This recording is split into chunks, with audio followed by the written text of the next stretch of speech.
The Woe of Roanoke, Book 7, Copper Pots at Ritanoe.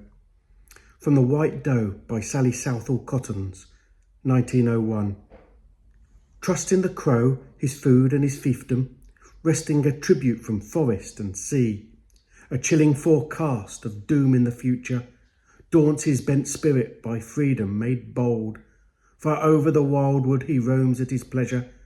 The fierce brawny red man is king of the wold. The fierce brawny red man is king of the wold. The fierce brawny red man is king of the wold. Friday, 1st of November, 1605, London. The King of England's jam-ring hot, a silk plug rushed and teased in. The pygmy leaked the powder plot of explosive treason. Pucker valve and Parliament both threatened with exploding. Shaking in incontinence, James trembled with foreboding. All season night-time sweating cobs in gore-tormented dreams, nay dreams of crazed papist mobs, but Sawney and the Beans. James feared them more than Jesuits, a dead, fearful family. Now Guido Fawkes had forced in corks to spare shamed agony. James squeezed both cheeks to stem the leaks and forced himself to stand, and prayed nay spelt the portents felt in a distant land. Same themes were dreamed by Don Luis near Opochancanov, who'd lived a Spanish missionary for slaughtering the monks.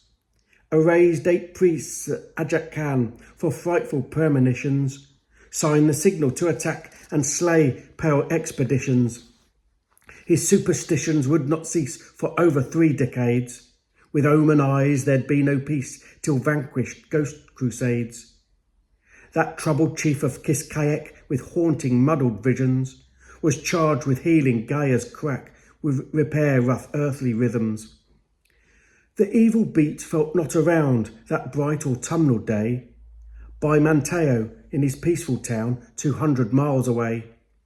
That worthy men felt not bad vibes as blessed he bride and groom, blessed by all his Christian tribe in his loved long room. His loved long house 2 stories high, set further for expansion, English built to typify Raleigh's Durham mansion. Manteo still so struck with awe, twice see London's glory, constructed it in miniature in his territory. His Croat town it proudly stood, and 'twas a glorious thing, with sturdy walls of stone and wood, good governed by the king. That awestruck king that oversaw much intermingling, twist English and indigenous, the cream and honey-skinned. Their offspring now were getting wed. This day was smart son Jim.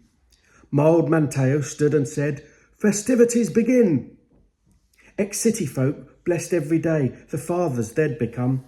They'd blessed the day they'd sailed away and left their city slum.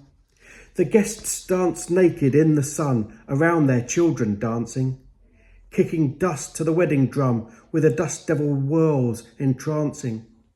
And the feast was fine and plied with rum fermented from blueberries. The families fed what had become, united, fed and merry. Manteo sat south on the totem pole, Joy watched the jamboree, for the dance was droll round the totem pole from his adopted family. Grinned Richard Kem with his team of 10, with dancing wives all 3. 14 a hoot with Milet's flute, tooted Kems with wobbling knees. John Stark danced like he rode a raft, with well fortified with brew. The chuffed chief laughed their romping craft, 6 sons rowed a canoe. The brothers Wiles jumped imaginary stiles, John Farr swam in the air. The craziness of the colonists' dance caused a cordial affair. It caused more mirth seeing Mizana pick fairy fruit from a phantom tree. But when Mikar spied the visitor, gripped they their families. The thrum of the drums fell silent, both flutes ceased to blow. Music in the air was displaced by despair, whoops were replaced by woe.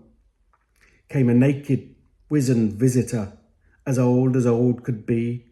She twanged like the strings of the fiddler as she gate-crashed the ceremony. Her walnut face most sinister, she shaped like a tree bark shard. Her eyes two clouds that sliced the crowd, though her summit 'twere hardly a yard. No tooth pegged in the hag's eat hole, but her twang had the force of a lash. She thick the blood of the stoutest soul, when her voice whipped like a lightning flash. Beware, beware the Wendigo, the witch bawled to the wedding. No man tried seize her, seized their chance, for her slightest glare held them in a trance, infectious fear from out her spreading. Her croaking cry stopped dead the dance, and the day turned dull and chilly, and the tribe stood shaken in a trance, as the witch shrieked on more chilly. The Wendigo comes, and with it comes woe. Go, try to escape the Wendigo. Neath its indigo skin lies a beast within. There never is nor never has been a foe so cruel as the Wendigo. The monarch Manteo, and he alone, tried silence in the cackling crone. The crone still spat, though he held her tight, as the end of the day bled into the night. The omen's there, that there crow, 'tis a shadow of the Wendigo. Heed these warning signs of woe. Go, it comes, the Wendigo. The wedding fell silent, in a silent pause, and the only sounds sounding were distant caws, and Jim the groom and Tyler his bride anxiously looked for a place to hide. 'Twas as if the evening had a sense of shift, splitting the earth's spirit essence, and the wedding guests started off to drift with a draining luminescence.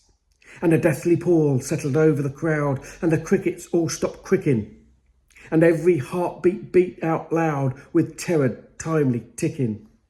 Every heart beat the grimmest theme to the little witch conductor, which chilled the skin with her every scream of warning she did utter. And a multitude of mystic whistles iced the blood of the guests much more.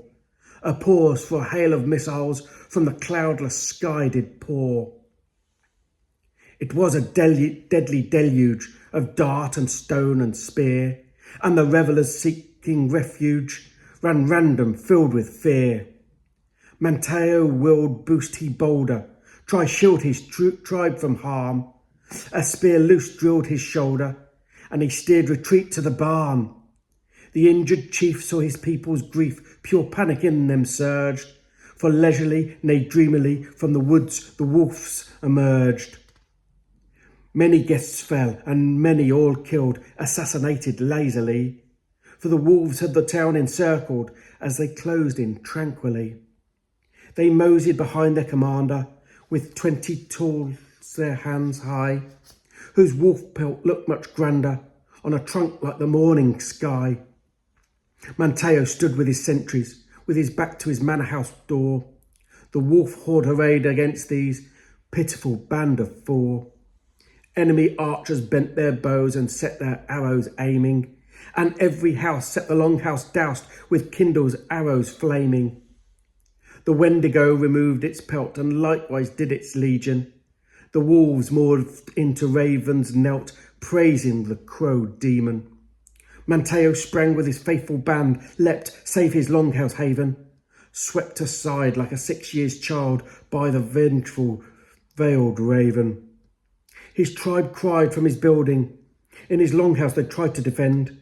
Grieved they the needless killing of Manteo, of England's friend. Flames licked the town's extinction. Flambeau to longhouse tossed. To mime Christ's crucifixion, severed heads were set on a cross. And the witch that bade the warning, only she they did not see. Only she left alive in the morning, transformed to a huckberry tree.